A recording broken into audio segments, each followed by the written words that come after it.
प्यारे बाबा के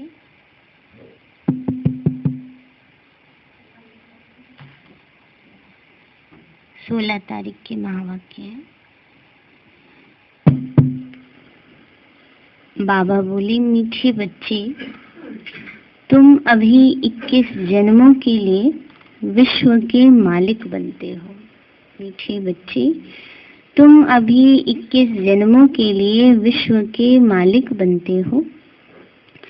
अभी तुम्हारे पर बृहस्पति की अविनाशी दशा है।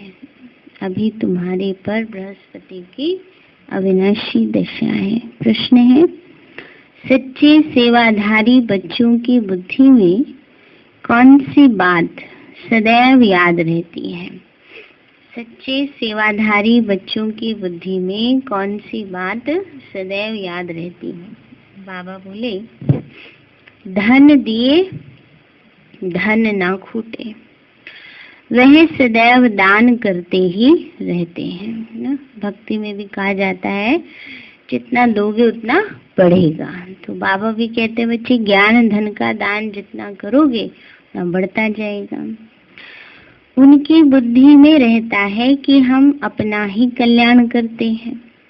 बाप भी साक्षी होकर देखते हैं कि कौन कौन अपनी जीवन ऊंच बनाते और कौन पास होंगे।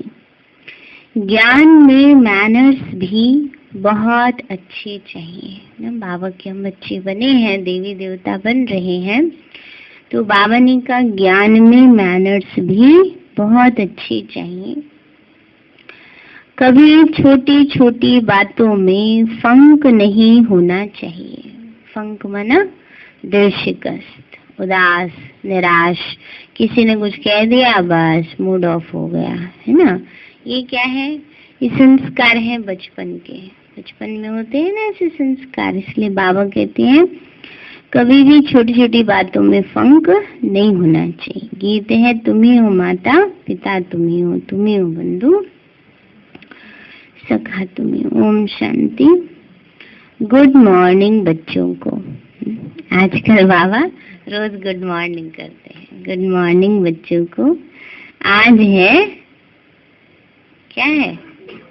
हाँ, आज है गुरुवार, सद्गुरुवार।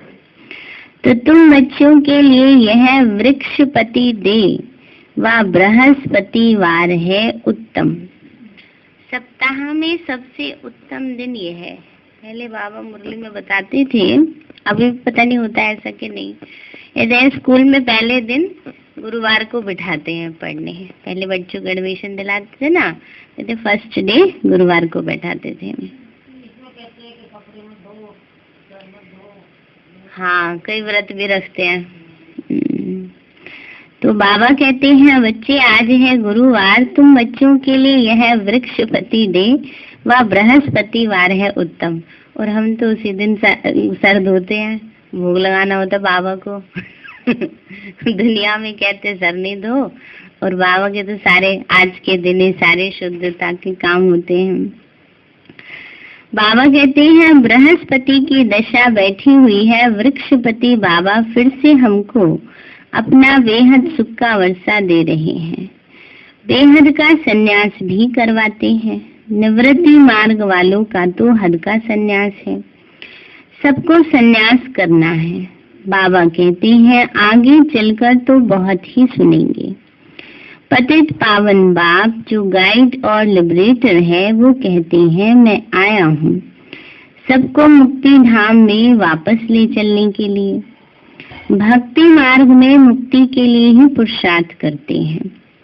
भक्ति में कितना समय रहना पड़ता है, जो भक्ति के बाद भक्ति का फल मिले, यह तुम्हारे सिवाय कोई नहीं जानते। बाबा कहते हैं, बात तुम्हारे सिवाय कोई नहीं जानते हैं। तुम बच्चे ही जानते हो कि पूरे 2500 वर्ष लगते हैं। यह भी ड्रामा में नून है। यह बना बनाया खेल है। हर एक अपना अपना पार्ट बजाते रहते हैं। तुम भी कल्प कल्प यही पार्ट बजाते हो। कितनी खुशी की बात है। हमारे ऊपर बृहस्पति की दशा बैठी हुई है। हम 21 जन्मों के लिए स्वर्ग के मालिक बनते हैं। तो अब हमारी चढ़ती कला है, नर्क मुर्दाबाद और स्वर्ग जिंदाबाद होना है ना। बाबा ने कहा नर्क मुर्दाबाद और स्वर्ग जिंदाबाद होता है इस समय। सुख दुख का खेल भी तुम बच्चों के लिए है। बाबा कहते हैं यह अनादि आदि सनातन देवी देवता धर्म बहुत सुख देने वाला है। वो तो है ही नई दुनिया, वहाँ खानियां भी नहीं होंगी। जो कुछ वहाँ पैदाइश होती है सब कुछ नया होगा। पुरानी चीज हो जाने पर वह सत माना सार नहीं रहता। तो अब दुनिया में कोई सार ही नहीं है। बाबा को कहते हैं सर्वशक्तिवान। बाबा ने कहा कोई चीज पुरानी हो जाती है तो उतनी पावर नहीं रहती उसमें, उतना सत नहीं रहता। शरीर के लिए क्या देते हैं ना, अब इतना सत नहीं रहा है ना। तो बाबा कहते हैं ऐसे इस दुनिया में भी अब सत नहीं रहा, सार नहीं रहा, शक्ति नहीं रही है। तो बाबा कहते हैं बच्चे बाप को कहते हैं सर्वशक्तिवान तो क्या शक्ति दिखलाते हैं वह तो तुम बच्चे ही जानते हो। पतित पावन सदगति दाता लिबरेटर बाप आकर तुमको इतनी शक्ति देते हैं। अनेक धर्मों का विनाश कराए एक धर्म एक राज्य की स्थापना करना, क्या यह शक्ति का काम नहीं है? यह ऊंचा कार्य तुम बच्चों द्वारा ही करवाते हैं। तुमको कितनी शक्ति मिलेगी? क्योंकि तुम्हारे सब पाप कट जाएंगे और तुम पुण्य आत्मा बन जाएंगे। जितनी जो मेहनत करेगा उतना ऊंचा पद पाएगा। फिर भी स्वर्ग के लायक तो बन ही जाएंगे। पहले न्यू वर्ल्ड थी, अब है ओल्ड वर्ल्ड। यह भी समझते नहीं है। बिल्कुल ही ब्लाइंड फेथ है ना। बाबा ने कहा ये भी कोई समझते नहीं, जैसे अंधश्रद्धा है ब्लाइंड फेथ है। तुम बच्चे जानते हो पहले हम बुद्धिहीन थे। गाया भी हुआ है अंधे की औलाद अंधे, है ना। बाबा ने कहा बच्चे पहले सब क्या थे, जैसे बुद्धिहीन थे। दुर्योधन को दिखाया ना, धृतराष्ट्र ना नेत्रहीन था।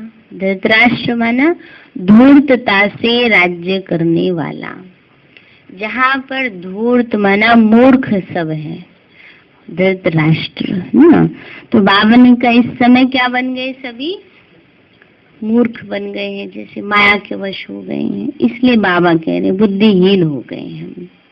इसलिए कहते हैं अंधे की औलाद अंधे। तो धूर्तता में मूर्खता में पता ही नहीं चलता सही क्या है गलत क्या है, जैसे ब्लाइंड हो जाते हैं, नेत्रहीन बन जाते हैं ना। आज के मनुष्य को समझ में थोड़ी आता है सही क्या है गलत क्या है, स्वार्थ दिखता है, इच्छा पूर्ति दिखती है। तो सब भगवान को ढूंढते ही रहते हैं, ठोकरे खाते ही रहते हैं, मिलता तो कुछ भी नहीं है। बहुत मेहनत करते हैं, कोई तो बेचारे प्राण भी त्याग देते हैं। बाबा कहते भगवान को पाने के लिए कोई कोई प्राण भी त्याग देते हैं। देवताओं को राजी करने के लिए बलि भी चढ़ाते हैं, उसको फिर महाप्रसाद समझते हैं। कई ऐसे करते हैं कहीं कहीं जगह। अब गौ हत्या के लिए अनाउंस करते हैं, समझते हैं गौ माता है दूध देती है। ऐसे तो बकरियां भी दूध देती हैं, उनकी रक्षा क्यों नहीं करते, है ना। कितने को ईद पर वो करते हैं, बलि चढ़ाते हैं, वैसे भी बलि चढ़ा देते हैं। कई हिंदू में भी तो बलि चढ़ाते हैं। तो बाबा कहते हैं बच्चे तो कहते हैं कृष्ण का गौ के साथ प्यार था। दूसरा गाय जो होती है उसको देवताओं का प्रतीक माना जाता है ना। कहते हैं गौ में 33 करोड़ देवी देवताओं का वास होता है। तो बाबा कहते थी तो वास्तव में इस समय जो देवी देवता पतित बन गए हैं उनकी बात उन्होंने फिर वैसे दिखा दिया है। बाबा कहते हैं तो कहते हैं बाप समझाते हैं तुम तो सत्युग के प्रिंस प्रिंसेस थे, फिर 84 जन्म लेकर आए तमो प्रधान बने हो। अब फिर पुरुषार्थ कर सतो प्रधान प्रिंस प्रिंसेज बनना है। ये है ही डबल ताजधारी प्रिंस प्रिंसेज बनने की पाठशाला। भले गीता पाठशालाएं तो बहुत है, परंतु वहाँ यह नहीं सुनाती कि तुम स्वर्ग में प्रिंस प्रिंसेज कृष्ण जैसे बनेंगे। ऐसे कोई गीता पाठी बताते हैं क्या? यहाँ तो बाप बतलाते हैं। यह इम्तिहान है ही प्रिंस प्रिंसेज बनने का। उसमें भी बहुत नंबर है। 16,108 की माला गाई जाती है, सिर्फ 108 थोड़े होंगे। बावनी का उसमें भी नंबर बहुत है। 16,108 की माला है, 108 की भी है, फिर पहली है 8 की, फिर है 108 की, फिर है 16,108 की, फिर है 9 लाख की, है ना। ऐसे माला बनी हुई है। तो बाबा कहते हैं बच्चे, अभी तो अनगिनत मनुष्य है, वह कम तो होने ही है। तुम कोई कोई बातें अखबार में भी डाल सकते हो। ये जो गौ हत्या के लिए भूख हड़ताल आदि कर रहे हैं, ये कल पहले भी किया था, नथिंग न्यू, उस समय हुआ होगा। इस समय परमात्मा को पुकारते हैं, हमको पावन दुनिया में ले चलो।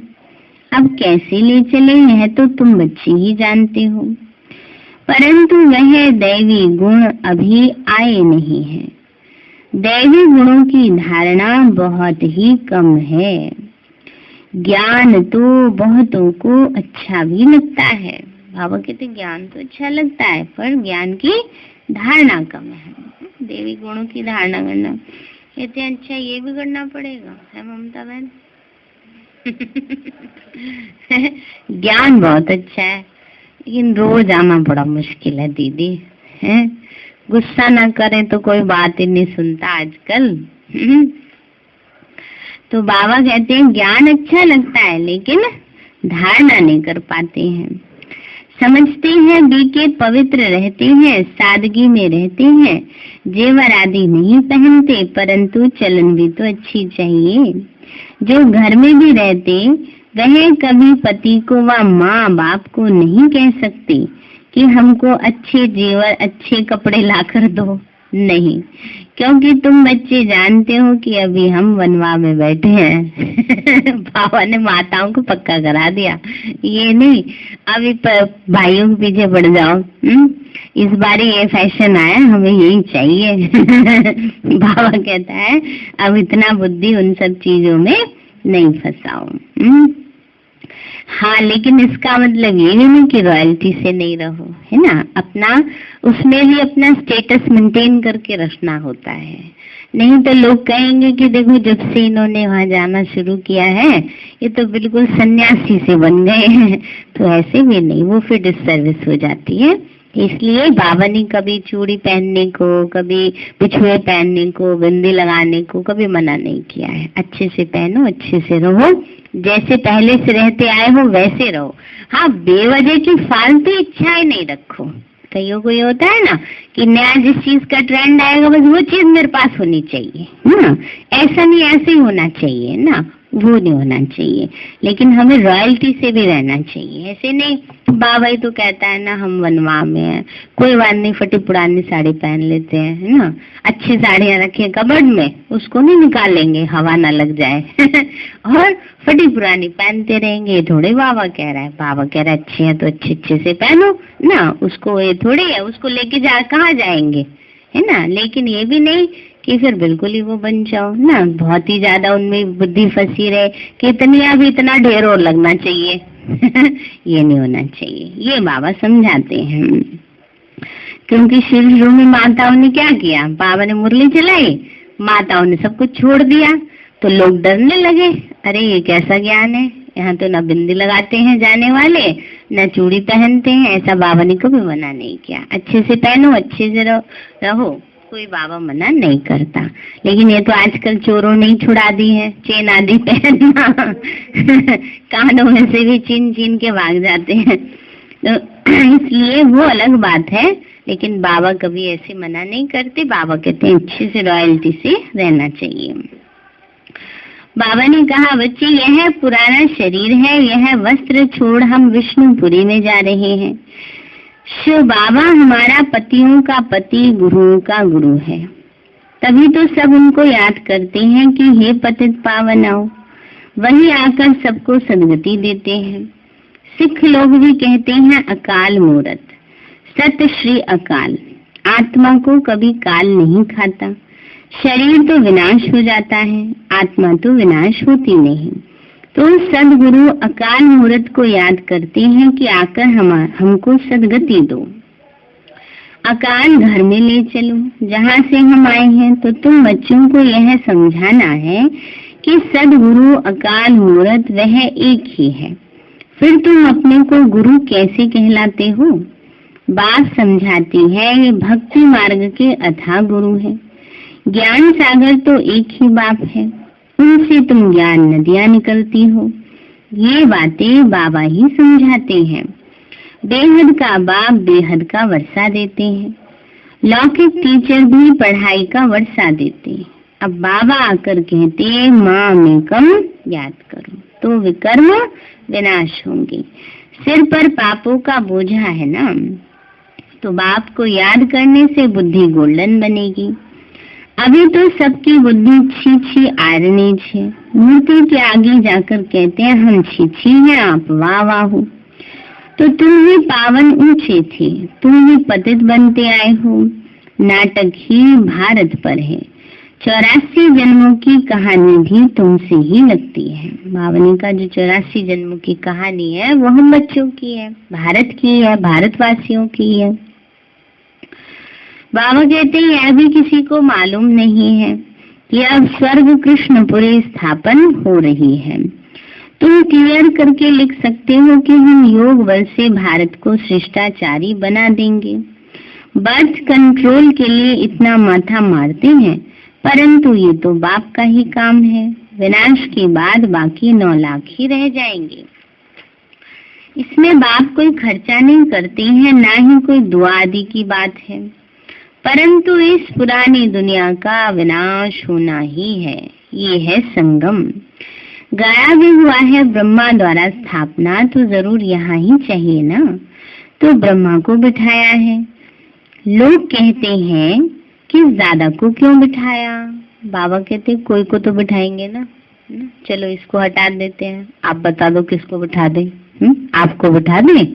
आप इतना काम कर लोगे जितना बाबा ने इनसे कराया है।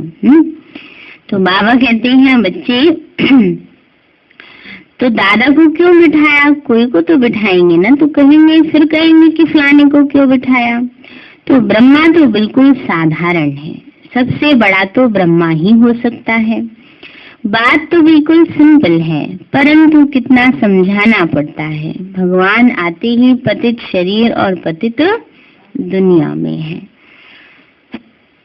पावन शरीर तो यहाँ किसी का हो ही न सके। सीढ़ी के चित्र में भी दिखाया है कि कांटों के जंगल में खड़े हैं। यह पतित दुनिया है। भगवान आते हैं पतित साधारण तन में, फिर उनका नाम ब्रह्मा रखा है। ये सब बातें बुद्धि में रखनी है। अनेक प्रकार के लोग प्रश्न पूछते हैं। सीढ़ी का चित्र समझाने वालों की बुद्धि बड़ी अच्छी चाहिए। बाबा कहते हैं, बच्चे सीढ़ी का चित्र समझाने वालों की बुद्धि बड़ी अच्छी चाहिए। बड़ी अच्छी अच्छी ज्ञान की बातें हैं उसमें, है ना। सबने समझा हुआ है ना सीढ़ी का चित्र। तो बाबा कहते हैं, बच्चे परंतु जिसका यहाँ आने का पाठ ही नहीं, वो आके फालतू प्रश्न करेंगे। 84 का चक्र गाया हुआ है। 100 भी सब तो नहीं ले सकते। जो पूज्य है वही पुजारी बनते हैं। ज्ञान तो बिल्कुल सहज है। सिर्फ बाबा को याद करो तो विकर्म विनाश होंगे और तुम देवी देवता बन जाएंगे। ब्राह्मण ही फिर देवता बनेंगे। विराट रूप का चित्र, गोला, सीढ़ी, त्रिमूर्ति, यह चित्र आपस में कनेक्शन रखते हैं। तो बात कितना समझाने की युक्ति बताते हैं। कोई तो धारणा करते हैं और कोई तो एक कान से सुन दूसरे से निकाल ही देते हैं, है ना। बाबा कहते हैं बच्चे कोई कोई तो धारणा करते, कोई कान से सुन तुमसे से निकाल देते। तो तुम बच्चों की बुद्धि में है कि हमारी किंगडम स्थापन हो रही है। तुम हो अब संगम युग पर। संगम का ही गायन है कि आत्मा परमात्मा अलग रहे बहुकाल, और सुंदर मेला कर दिया जब सदगुरु मिला दलाल। हम ही पहले सतयुग में आते हैं, बाकी सब तो शांति धाम में रहते हैं। पहले वही आएंगे जो कलप पहले आए होंगे और जो अच्छी रीति पढ़ेंगे। जो अच्छी रीति नहीं पढ़ेंगे वह पिछाड़ी में आएंगे। सब हिसाब किताब है। ये बातें सर्विसेबल बच्चों की ही बुद्धि में बैठेंगी। गाया भी हुआ है, धन दिए धन न खूटे। दान नहीं करते गोया पढ़ते नहीं। बाबा कहते हैं बच्चे ज्ञान धन का दान नहीं करते, इसका मतलब खुद की बुद्धि में नहीं बैठा हुआ, तभी नहीं करते हैं ना। क्योंकि नहीं तो ज्ञान दान कोई सिर्फ बोल से थोड़ी होता है, कर्म से भी होता है, संकल्प से भी होता है ना। दूसरे हमारे कर्म ऐसे हो श्रेष्ठ, दूसरे को देखकर लगे हमें भी ऐसा बनना चाहिए, करना चाहिए। तो ये क्या किया, ये गुणों का दान किया। ये सबसे बड़ा दान होता है, कर्म द्वारा गुणों का दान देना। तो बाबा कहते हैं बच्चे बाप देखते हैं कौन भारत के रूहानी सेवाधारी है। जैसे कि वह अपना ही कल्याण करते हैं, बाप पढ़ाई भी पढ़ाते हैं। साक्षी होकर देखते भी हैं कि कौन कौन अपना ऊंचा जीवन बनाते हैं और कौन पास होंगे। तुम भी देखते हो सबसे ऊंचे सर्विसेबल कौन है। प्रदर्शनी में भी इन बच्चों को भी बुलाते हैं, कोई तो ऐसे ही चले जाते हैं। जाके देखें, अनुभव करें। इस ज्ञान में मैनर्स भी बहुत अच्छे चाहिए, है ना। बाबा ने कहा प्रदर्शनी में बुलाते हैं ना। बाबा कहते हैं बच्चे कोई कोई ऐसे देखने के पर्पज से चले जाते हैं, पहले ऐसे होता था ना। बाबा ने कहा यहाँ मैनर्स भी अच्छी होनी चाहिए, फंक भी नहीं हो जाना चाहिए ना। फंक हो जाते हैं छोटी छोटी बातों में, निराश हो जाते हैं, दिल शिकस्त हो जाते हैं, या फिर अभिमान में भी आ जाते हैं ना। बाबा कहते हैं एक छूने की बूटी होती है ना, देखिए है, उसके इतने दूर जाओ तो भी वो मुरझा जाती है। बाबा कहते हैं कई छूने बूटी होते हैं, कुछ जरा सा कुछ कहा नहीं और बस मूड ऑफ हो जाएगा या निराश हो जाएंगे ना, मुंह बना के बैठ जाएंगे। ये क्या है, ये सब छूने वाले संस्कार हैं, है ना। तो इसलिए बाबा कहते हैं बच्चे छूने की बूटी होती है, हाथ लगाने से ही मुरझा जाती है। कितनी वंडरफुल बूटी है। दूसरी है संजीवनी बूटी, जो पहाड़ों पर होती है। वास्तव में बाबा आकर तुमको संजीवनी बूटी देते हैं, मन मना भाव। बाबा ने कहा अभी क्या मिल रही है हमको, ये संजीवनी बूटी। माया ने मूर्छित कर दिया था ना, और बाबा की क्या करते हैं, सबको सुरजीत करते हैं। बाकी शास्त्रों में तो क्या क्या लिख दिया है, तुम ही नंबरवार पुरुषार्थ अनुसार महावीर महावीर मियाँ हो। तुम भी माया पर विजय पाते हो। तुम हो इनकॉग्निटो वॉरियर्स, माना गुप्त युद्धि। बड़े से बड़ी हिंसा है काम कटारी चलाना। दूसरा नंबर है क्रोध करना, कड़वा बोलना, यह भी हिंसा है ना। बाबा कहते क्रोध करते, कड़वे बोलते, टोंट मारते किसी को, उससे भी आत्मा हर्ट होती है ना। तो बाबा कहते बच्चे इसलिए ऐसा काम नहीं करना चाहिए। और एक और बात जो आज आशा दीदी ने टेंशन दिलाया ना, वातावरण खराब करना, ये सबसे खराब हिंसा होती है ना। ये एक दूसरे के प्रति बैठ करके निंदा चुगली करते रहेंगे, उससे क्या हो रहा है, बाबू के घर का वातावरण खराब होता है ना। तो इसलिए ये सब नहीं करना चाहिए। बैठ के अपनी बातों के वश होकर बात कुछ नहीं होगी, पर सोचेंगे इसने ऐसे कहा होगा, इस मतलब से कहा होगा, ये हमारे लिए ऐसे सोचते हैं अनुमान लगाते रहते हैं अपने आप। उससे क्या होता है, उस आत्मा के चारों तरफ वैसे वाइब्रेशंस फैलते हैं और वो वाइब्रेशन क्या करते हैं, पूरे घर के वातावरण को खराब करते हैं। इसलिए बाबा के घर के, तो चलो बाबा बैठा है ना, अच्छे पॉजिटिव वाइब्रेशन से खत्म कर दिए, लेकिन आप सब अपने घर के वातावरण को चेक करो ना, कि जब ऐसे संशय के या खराब संकल्प बुद्धि में आते हैं तो घर का वातावरण कैसा हो जाता है। तो उसको क्या करना है, उसको चेंज करना चाहिए ना। आप जितना पॉजिटिव सोचोगे, कोई आत्मा कैसी भी है, समझो है भी ऐसी ना, ऊपर नीचे है भी ऐसी, लेकिन अगर आपके पॉजिटिव वाइब्रेशंस बहुत होंगे तो उसकी उन सब बातों का प्रभाव खत्म हो जाएगा। तो इसलिए बाबा ने कहा ना, तुम गुप्त योद्धे हो, तुम्हारे पॉजिटिव वाइब्रेशंस क्या कर रहे हैं, शस्त्र का काम कर रहे हैं और उस नेगेटिविटी को खत्म कर रहे हैं। तो बाबा कहते हैं, बच्चे, जो बच्चे सर्विस पर तत्पर हैं उसमें भी माताओं का नाम आगे है। तुम हो शिव शक्ति सेना। गवर्नर ने भी कहा कि माताएं जो कार्य कर रही हैं ये बहुत अच्छा है, परंतु यहाँ तो ये दोनों के लिए ज्ञान है। हम माताओं की मेजॉरिटी है, ये थोड़ी है कि प्रजापिता ब्रह्मा द्वारा सिर्फ कुमारियां ही हुई, कुमार भी तो है ना। जब दोनों ज्ञान लेंगे तब ठीक प्रवृत्ति चले। जिनके घर में बच्ची होती है तो समझते हैं लक्ष्मी आई है, जहाँ बच्ची नहीं होती समझते हैं यह घर निभागा है। देखो लक्ष्मी की पूजा करते हैं, तो बाबा कहते हैं कई बार ऐसे भी हो जाता है। तो देखो लक्ष्मी की पूजा करते हैं, स्त्री को घर का श्रृंगार माना जाता है। लक्ष्मी है तो उनके साथ नारायण भी होगा। आजकल माताओं का बहुत रिगार्ड रखते हैं, सबसे ज्यादा रिगार्ड तो बाप ही आकर रखते हैं। पहले लक्ष्मी फिर नारायण, आजकल मिस्टर और मिसेज अक्षर निकाल श्री नाम रख दिया है। ये है माया की मत, और कोई खंड में श्री अक्षर नहीं, श्री क्राइस्ट कभी नहीं कहेंगे। श्री मत है एक भगवान की, जो श्रीमत से आकर शिष्टाचारी बनाते हैं।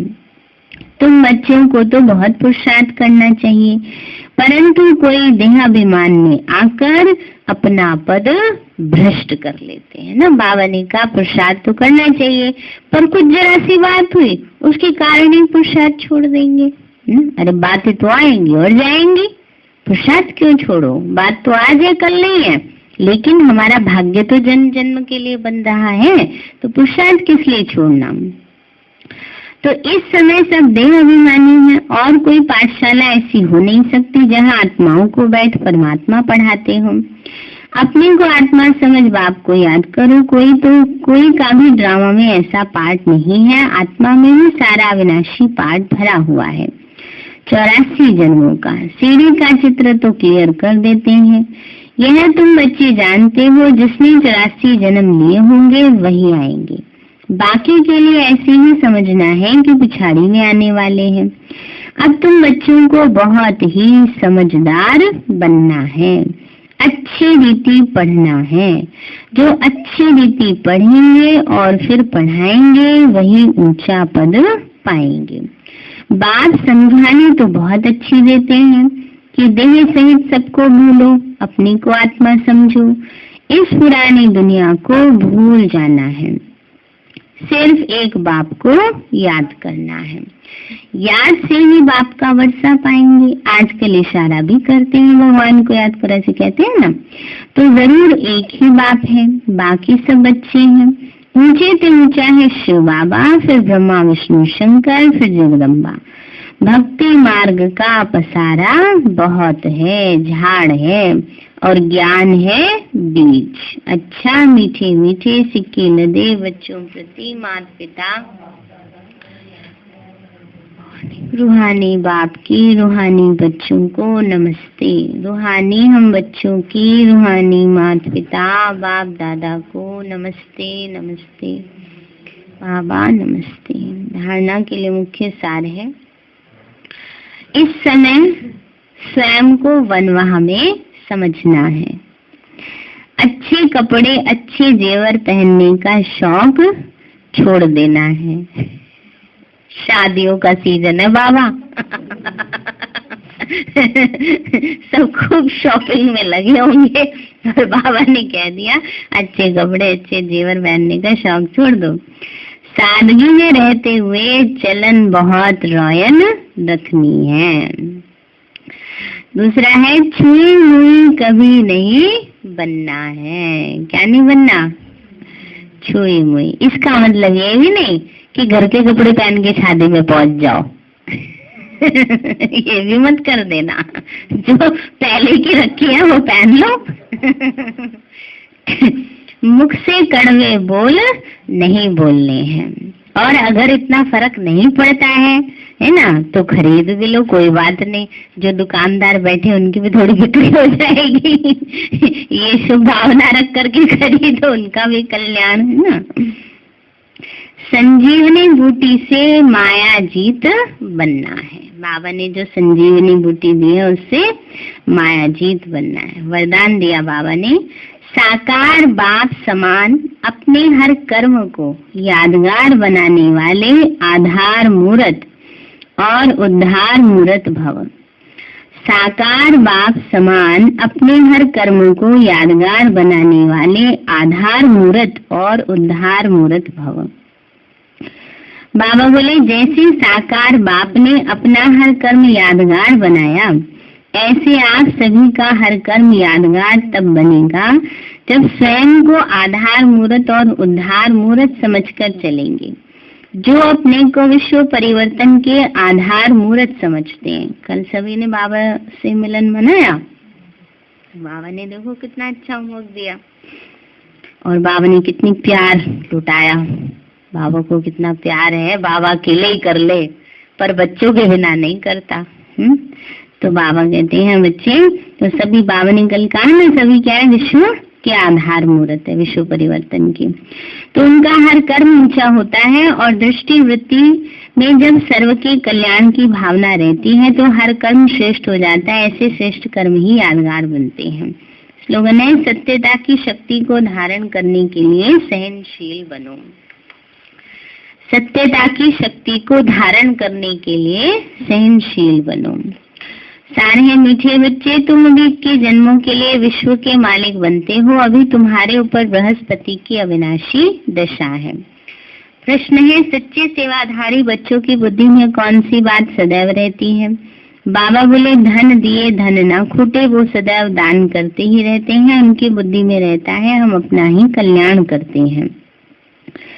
बाप भी साक्षी होकर देखते हैं कि कौन कौन अपनी जीवन ऊंची बनाते हैं और कौन पास होंगे। ज्ञान में मैनर्स बहुत अच्छे चाहिए, कभी छोटी छोटी बातों में फंक नहीं हो जाना चाहिए। गीत है, तुम ही हो माता पिता तुम ही हो। अच्छा, ओम शांति। अभी हम प्यार